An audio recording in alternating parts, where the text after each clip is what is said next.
Você sabe o que é planejamento previdenciário e qual o impacto que ele pode causar na sua vida? Eu sou a doutora Kátia, estou aqui com a doutora Caroline e nós vamos falar sobre esse assunto. Olha, você realmente precisa continuar assistindo esse vídeo, pois iremos falar sobre regras de transições, sobre irregularidades que podem ser encontradas no CNIS e os erros que podem ser cometidos pelo INSS e toda essa relação com o planejamento previdenciário. Bom, e que é muito importante, né, esse assunto. Muito, bastante. Então, de fato, fiquem até o final. Doutora, antes de tudo, eu acho interessante você começar explicando o que é o planejamento previdenciário. Bem, o planejamento previdenciário, como o próprio nome já diz, né, é planejar. Mas planejar o quê? Né? É um planejar o seu futuro, planejar a sua futura aposentadoria, futuro benefício. Em suma, é isso. Mas para o pessoal entender o que é realmente, né, o que é feito nesse planejamento previdenciário, a gente pode dizer que o planejamento previdenciário ele é um mapeamento, ele é um estudo do seu histórico previdenciário, né? Então, nesse tipo de serviço, que é o planejamento, nós vamos pegar desde a primeira contribuição da pessoa, né? Desde a primeira filiação ali, da filiação dele ao INSS, até o dia em que ele nos procura. Então, a gente vai entender, né, como é que está a vida previdenciária dele e, se o caso, planejar. Planejar, a gente tem um planejamento a curto prazo, né, que são para as pessoas que estão próximos ali de se aposentar, que tem mais idade, com tempo de contribuição maior. E nós também temos um planejamento a longo prazo, que normalmente são para as pessoas mais jovens e com menos tempo de contribuição. Então, em suma, o planejamento é isso, é um estudo para que a pessoa possa conquistar uma aposentadoria, né, a melhor aposentadoria, no caso, no futuro. Planejar, né? Planejar, o nome é planejamento. O próprio nome já diz. E eu acho interessante assim, porque acho que para as pessoas entenderem, a gente explicou o que é, tudo mais, mas o porquê isso é importante para ele. Inclusive, considerando a situação atual que a gente está. De fato, né? A questão da situação atual, o planejamento previdenciário, ele sempre existiu, né? Mas eu costumo dizer para as pessoas que após uma alteração grande na legislação ocorrida em 2019, né, que alterou bastante os requisitos da aposentadoria, eu penso e digo que o planejamento ele é primordial. Então, qual é a importância do planejamento? É de que as pessoas elas precisam saber quando elas vão se aposentar, como elas vão se aposentar e com quanto elas vão se aposentar. Porque nós não temos mais, eu tenho 35 anos de contribuição homem e 30 anos de contribuição mulher, vou lá no INSS e me aposento. Não é mais assim, não é mais assim. Infelizmente mudou. Infelizmente mudou. Então, esse planejamento, ele se tornou, eu diria, essencial. Porque assim, você não investe numa bolsa de valores sem saber quais são os riscos, qual o valor que você precisa investir, qual é a taxa, o retorno, né? Que você vai qual ter. Que é o retorno. E o planejamento previdenciário é isso. Porque as contribuições feitas para o INSS, gente, é um investimento. Né? Ele pode ser um investimento tão alto para muitos, né? Porque alguns vão sobreviver daquela aposentadoria, outros a aposentadoria ela vai servir para complementar sua renda, mas em suma ele é um investimento para que lá na frente você possa usufruir dele, né? Então isso precisa ser planejado. Então o planejamento ele é um mapeamento com objetivos e estratégias, e eu posso dizer que a estratégia é tudo agora nesse momento, depois dessa alteração que nós tivemos na legislação. Então, que aí você precisa, então, traçar nesse mapeamento objetivos e estratégia para que, seja a curto prazo, seja a longo prazo, você possa ter aí a melhor aposentadoria, né? Dentre as regras de transição, enfim, que nós tivemos depois dessa alteração. Maravilha, muito bem explicado. Acho que o pessoal vai conseguir entender, né, sobre o planejamento. É muito importante. Sim, eu acho interessante a gente falar sobre algum caso que você já se deparou no escritório, para as pessoas verem, além de saber a importância, o que é, como é isso na prática. Por que ele pode se beneficiar tanto com isso?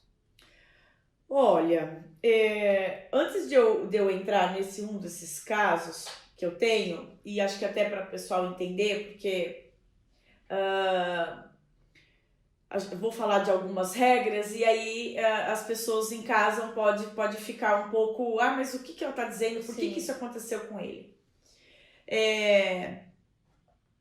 Depois nós tivemos essa grande alteração na legislação agora em 2019, a aposentadoria por tempo de contribuição, ela não existe mais, gente.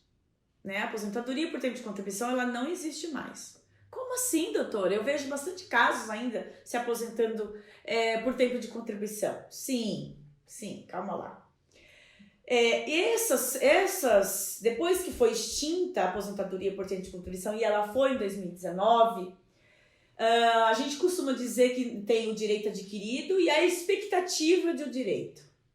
Então, para quem tinha direito adquirido e essa expectativa de direito, ou seja, que estava próximo ali de conquistar, que já estava no regime geral de previdência social, que é o INSS, que já estava contribuindo para o INSS, ele já tinha a expectativa de se aposentar lá na frente. Então, para essas pessoas foram criadas 4 regras de transição.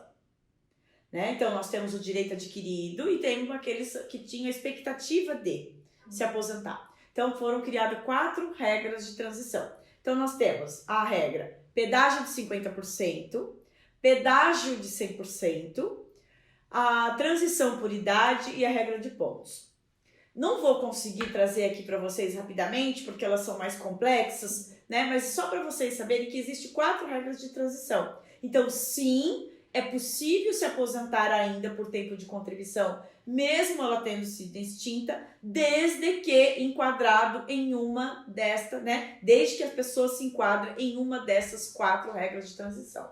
Mas então o que existe? Para aquelas pessoas que iniciaram a sua contribuição a partir de 12/11/2019, nós vamos ter a aposentadoria por idade como a única opção.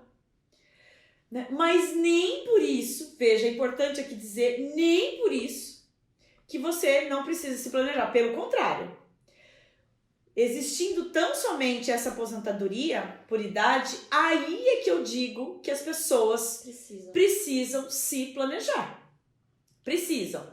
Por quê? Porque ela vai ter a possibilidade de lá na frente saber, exatamente eu não digo, mas muito próximo, qual é o período, né? Qual é o tempo, se é amanhã, se é depois, enfim. Olha, eu consigo dar entrada lá em 2030, em tal dia, tal mês, e também vou saber, né? Eu vou me programar, eu vou me planejar para que lá na frente eu quero ter X valor de aposentadoria. Então, o planejamento, principalmente para essas pessoas, né? Às vezes falam, não, mas só tem essa aposentadoria. Vou esperar aí. Não, precisa, né? Porque o planejamento, e aqui voltando um pouco na importância, veja, as pessoas contribuem. E por vezes, que a gente atende bastante gente no escritório, por vezes elas acham que elas vão se aposentar com o valor que ela recebe atualmente, com o último valor que ela está contribuindo. E não é assim, existe um cálculo que é feito, né? Média que pega desde um período até o dia em que a pessoa vai se aposentar. Então não engana-se quem acha que vai se aposentar com o valor que recebe, Então, é preciso fazer um cálculo. E nesse planejamento é feito esse cálculo, para saber com quanto a pessoa vai se aposentar. E por que eu digo isso? Por quê? Porque normalmente, quando você se aposenta, você quer manter a sua qualidade de vida. Seu padrão, né? Seu padrão de vida. Esse padrão, ele pode ser com menos valor e tem um padrão com mais valor. Vai depender de quanto que ela vive, de quanto que ela contribui. Então, você se planejando, você vai ali ter ideia se o seu padrão de vida ele pode ser melhorado, se ele vai continuar a mesma coisa ou se ele pode cair. E aí você dá tempo de corrigir tudo isso. Né? Então, é importante. E aqui voltando no caso de uma pessoa do escritório, para exemplificar a importância do planejamento, o seu Antônio, ele nos procurou e ele tinha certeza que ele já tinha direito, ele fez lá as contas, falou, não, eu já sei que eu tenho direito de me aposentar, mas eu gostaria de saber se está tudo certo, né? Só, não queria nem saber valor, nada.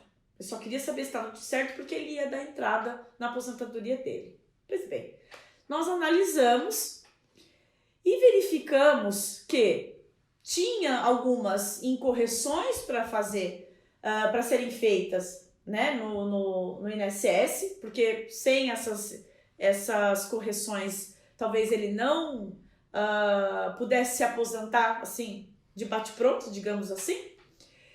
Só que nós descobrimos que se ele aposentasse naquele momento em que ele iria lá fazer o requerimento, fazer o pedido no INSS, ele ia perder quase R$2.000 por mês. Nossa. Como assim? Lembra que eu disse que existe 4 tipos de regras de transição? Então, ele não só teria direito a uma regra de transição que é pedágio de 50%, mas se ele esperasse mais um pouco, e aí é mais um ano, o valor da aposentadoria dele aumentaria quase R$2.000. Fato. Bastante. E aí nós comunicamos isso a ele, dizendo, olha, né, se você esperar mais um pouco, seu valor aumenta. E aí, claro que nós fizemos também, dizendo, olha, mas doutora, mas eu vou ficar um ano sem receber. Mas nós fizemos um cálculo dizendo, aquele período de um ano que ele ia perder, entre aspas, né, deixar de receber, compensaria fácil a um curto prazo. E que então compensaria esperar. Não bastasse isso, nós descobrimos que ele estava recolhendo um valor altíssimo, e que nesse um ano ele poderia diminuir essa contribuição. Ele é um empresário, portanto um contribuinte individual, um autônomo, então ele pode, né, ter essas escolhas. Nesse caso, um segurado empregado já não poderia, mas ele poderia. Então nós diminuímos o Prolabore, que é uma remuneração que ele tem da empresa de Prolabore, nós diminuímos o Prolabore, diminuímos a contribuição do INSS porque ela não ia surtir grande efeito nesse um ano, e também, de quebra, nós diminuímos o imposto de renda. Para quem está nos assistindo e é um autônomo, contribuinte individual, sabe do que eu estou dizendo, né? Que sobre a remuneração ela incide uma taxa, né? Um percentual de INSS e também um percentual de imposto de renda. Então, desde que ali não esteja na faixa de isenção. Então, nós conseguimos ele ganhar mais daqui a um ano, e ao mesmo tempo diminuir os gastos dele de contribuição previdenciária e de imposto de renda. Veja então, gente, a importância. Mesmo em curto prazo. Mesmo curto prazo. Ele já tinha direito, mas ali aquela regra não era a melhor para ele. Então a gente faz também esse planejamento para saber em qual regra de transição a pessoa se encaixa. E também tivemos um outro caso, e nesse caso, por sorte que deu tempo de corrigir, mas tivemos um caso que essa pessoa, diferente do seu Antônio, e aqui, gente, a gente traz um nome fictício, tá? a gente vai chamar ela de seu João, diferente do seu Antônio, ele foi lá e deu a entrada na aposentadoria dele no INSS. Quando não, ele recebeu, né, a carta de concessão, o seu extrato de pagamento, ele disse, olha, não era isso que eu pensei. O valor não era isso que eu queria, né? Lembra da questão de manter o seu padrão de vida e tal? Não era isso. Então, ele nos procurou. Olha, verifique se tem algo para fazer, porque eu não gostei desse valor. Por sorte, o dele teve alguma questão que a gente conseguiu resolver numa revisão, porque veja, gente, uma vez requerida a aposentadoria, uma vez recebida essa primeira parcela dessa aposentadoria, ela é irrenunciável e ela é irretratável. O que eu quero dizer com isso? Não tem como mais falar, olha, eu quero devolver essa aposentadoria, eu quero outra. Dela, né? Não pode, tá? O que pode ser feito, que nós fizemos nesse caso do seu João, é revisar. E por sorte, no caso dele, nós conseguimos aumentar aí aproximadamente R$1.000, tentando encaixar ele numa outra regra de transição, mas isso não acontece sempre, tá, gente? Então, a orientação que nós damos é de que a pessoa nos procure ou procure um profissional, né, sempre antes de dar entrada, para verificar, porque o planejamento é isso, né? Não é, como repito, não é só para o futuro, não é só para longo prazo.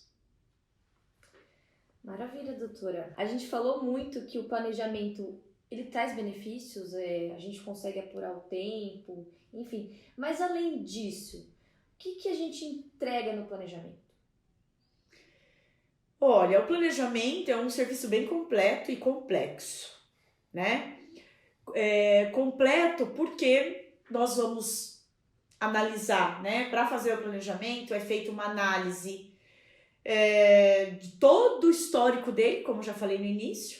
Então, no primeiro momento, nós vamos verificar um documento que tem no INSS, que é chamado CNIS, que é o Cadastro Nacional das Informações Sociais do Segurado. Lá contém tudo, digamos assim, ou pelo menos é para conter tudo da sua vida laboral, das suas contribuições. Porém, esse tudo, ou pelo menos é para conter tudo, nem sempre é assim. Eu diria que, na maioria dos casos, esse documento chamado CNIS, ele não está completo, né? Por que não está completo? Porque falta, às vezes, contribuições que ou o segurado contribuiu ali, fez a contribuição individual, mas por algum motivo o INSS não constou lá na base de dados dele. Vínculos empregatícios que às vezes consta na carteira, mas também não se sabe o motivo. A gente não. Parece que dá um apagão, né? Não, a gente não sabe o motivo, por que não consta lá no CNIS. Mas vocês não têm ideia o número de informações que a gente verifica diariamente que não está no CNIS, que não está lá nesse cadastro do segurado. Então, o planejamento, ele é feito, né, para verificar essas inconsistências. Então, a gente verifica essas inconsistências e fala pro nosso cliente, olha, esse vínculo não consta, essa contribuição também não consta. Olha, esse valor aqui está abaixo do mínimo, o INSS não vai considerar. Então, o cliente ele tem condições de, com base nessas informações que a gente coloca no planejamento, condições de sanar, de retificar a tempo antes de dar entrada. Ele se prepara. Então, no planejamento tem isso, né? A gente também verifica possibilidades de inclusão de tempo, porque no CNIS também não tem o tempo rural. Então, a gente questiona, fulano, cicrano, seu João, seu Antônio, o senhor trabalhou rural? O senhor trabalhou prestou serviço militar ali, né? Ali aos 18 anos, se alistou, prestou serviço militar, porque também conta, no CNIS não consta. Períodos especiais, porque às vezes a pessoa trabalhou exposto à insalubridade, né, uma periculosidade. Então a gente faz uma análise. Olha, o senhor trabalhou, o senhor tem um documento, orienta a pessoa a procurar esse documento. Por quê? Porque o períodos especiais, ele tem possibilidade de acrescer o tempo de contribuição e alcançar, né, uma aposentadoria mais rápido. Ou ali nas regras de transição, alcançar uma regra mais benéfica. E outras tantas questões que a gente verifica nesse estudo que é feito e entregar. Além disso, né, nós entregamos aí as regras de transições que ela se encaixa, quais as possibilidades de aposentadoria, quais os valores, se compensa recolher em atraso, porque a gente também verifica questões que a pessoa exerceu atividade remunerada, mas por algum motivo não contribuiu, né? E ele sendo contribuinte obrigatório e comprovando sua atividade remunerada, ele pode recolher em atraso. Também a gente verifica se isso compensa, se não compensa. Enfim, como eu disse, é um serviço completo e complexo, porque ele entra assim, em várias vertentes, né? E deixa, a gente entrega assim para o cliente, né? Para o nosso cliente, um mapeamento completo com esses objetivos e estratégicas que a gente disse, né, no início, é feito esse planejamento. Ficou muito claro pela nossa conversa a importância e como que ele é, né? É muito importante. Bom, teve 2 perguntinhas que eu separei aqui de algumas pessoas que questionaram a respeito do planejamento e eu gostaria que a doutora respondesse. A primeira pergunta ele fala: tenho 27 anos, o planejamento previdenciário é para mim, tendo em vista que estou longe de me aposentar? Gostaria que a doutora respondesse essa pessoa. Bem, 27 anos, né?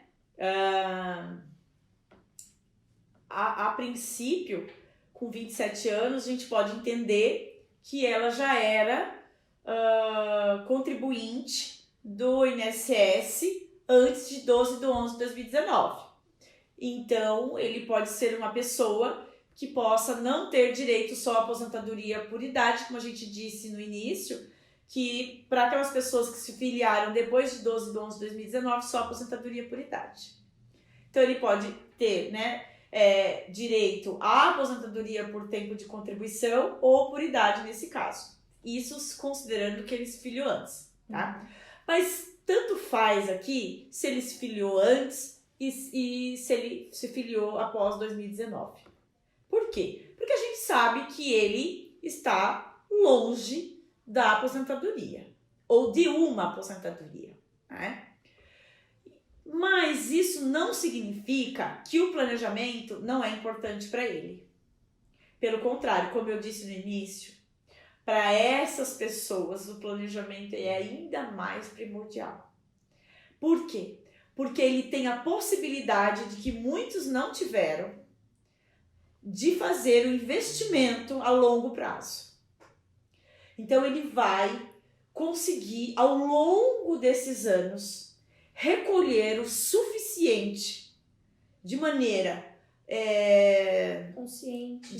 consciente e estratégica para que lá na frente ele possa, olha, eu vou me aposentar e eu quero que a minha aposentadoria me sirva realmente para que eu descanse, que tenha uma vida, né, lá na melhor idade, com a melhor aposentadoria. Com certeza. Né? Quer coisa melhor você ter a melhor idade, porque é a melhor idade, né? Que você tem toda a experiência da vida e chegou o momento ali de você descansar com a melhor aposentadoria, podendo garantir um padrão de vida condizente com aquilo que você vivia. Então, eu penso que sim, não tem idade. Né? Os pais às vezes investem, não, porque eu vou abrir uma poupança para o meu filho. Eu acho que a primeira coisa que ele podia fazer é falar, não, eu vou fazer um planejamento previdenciário. Porque veja, pode ser um planejamento previdenciário para o regime geral, mas também pode ser um planejamento para ele complementar por uma previdência privada, né? Olha, então, não, olha, aqui no planejamento previdenciário eu alcanço X. Então eu sei, eu vou contribuir aqui com X e vou fazer uma previdência privada, enfim, o planejamento é isso, tá? Então, eu acho que respondi a pergunta. Bastante, bem completa. Uma outra pessoa perguntou assim, na verdade ele afirmou primeiro, né? Eu sou médico, e ele perguntou, gostaria de saber se faz sentido, no meu caso, o planejamento. Acho que o dele dá para responder bastante coisa. A sua perguntou isso? É. Nossa, bem genérico. Mas vamos lá. Bem, o médico, ele pode ser um médico empregado, certo? E ele pode ser um médico autônomo. Então, nós temos aí duas vertentes. Ou ele pode ser os dois, né? Ele pode ser aquele médico que trabalha em fundações, hospitais públicos, né? E ele também pode ser o dono de um consultório médico, clínicas, enfim. Então, eu acho que ainda mais ele consegue planejar. E aí é primordial também, nesse caso. Por quê? Porque muitos médicos, eles podem ter direito a 2 aposentadorias e às vezes 3 aposentadorias, a depender do caso. Então, se ele não fizer um planejamento previdenciário, às vezes ele não consegue conquistar as 3. Ou perder a oportunidade. Ou ele não faz, ou ele fala, não, eu já tenho direito, eu sei que eu tenho direito. Eu tenho direito lá porque eu trabalho no hospital, no regime próprio de previdência, porque a gente tem o regime geral de previdência, que é o nosso geral, que acolhe todos os trabalhadores, todos os contribuintes. E nós temos regime próprio de previdência, a depender da classe, né? Se é estadual, se é municipal. Então, nós temos esse regime, cada um com o seu. Então, o médico, sendo de um regime próprio, às vezes ele vai lá e fala, não, olha, o senhor alcançou aqui os seus direitos de aposentadoria, o senhor já atingiu todos os requisitos. Bem, eu não iria de baixo ponto e falar, então me dá a aposentadoria aqui e eu vou me exonerar. Não, eu falaria, perdão, eu vou verificar, né, quais são as outras possibilidades. Porque eu posso usar um pouco desse período aqui, levar um pouco para o regime geral, para complementar outra aposentadoria, né? Vamos supor que ele tenha regime geral, ele trabalha como empregado, ou contribui individual, né? Na clínica dele. Então, pera lá, eu vou deixar um pouco aqui, o suficiente para eu me aposentar aqui, já planejando. Sobrou 5 anos, eu vou levar para um outro regime, que é o regime geral, e aqui eu consigo uma outra aposentadoria, né? Vamos supor que ele trabalha numa fundação de saúde municipal e também trabalha num hospital estadual. Então, 2 regime próprio, então eu posso ter 2 aposentadorias mais do regime geral, um regime, né, ou terceira aposentadoria. Então, esse médico, se ele não se planejar, ele pode, eu diria, se perder, né? E perder dinheiro e não conquistar aí, ou as 3 ou as 2, tá? Não tô dizendo que tem direito. Mas será que realmente eu teria? Será que eu consigo estrategicamente fazer essas 3 aposentadorias? Né? Ou então, será que ao invés de eu ficar com 2 de pequeno valor, será que eu consigo ter 2 de um valor razoável e uma de valor grande? Eu também consigo, porque eu já tive casos, e não era nem de médico, de professora. E ela conseguiu se planejar de uma tal maneira que ela teve grandes rendimentos para que pudesse parar, né, de trabalhar, porque assim como médica, professora, ela tem um trabalho árduo, né, psicológico, então um trabalho cansativo mentalmente. Essas 2 profissões, claro que tem outros, mas essas 2 profissões que eu citei, então a pessoa realmente chegou num determinado tempo da vida, ela realmente quer descansar. Então ela precisa estar ali com o padrão de vida dela e ter uma boa aposentadoria. Então, esse médico, eu diria que se ele não fez ainda, Corre. corre para fazer um planejamento. Olha a importância, né, do planejamento previdenciário. As pessoas não sabem, né, desse serviço. Mas ele é bem completo. Eu diria que se todo mundo tivesse a possibilidade de fazer, faça, porque ele é muito importante e você vai saber exatamente aonde você está investindo, da forma como você está investindo e para que você está investindo. Realmente. Pessoal, então é isso. Espero ter esclarecido sobre esse assunto tão importante que é o planejamento previdenciário. Então, para mais conteúdo, me siga nas redes sociais. Acompanhe a doutora Kátia no Instagram, no Facebook, no YouTube e no LinkedIn.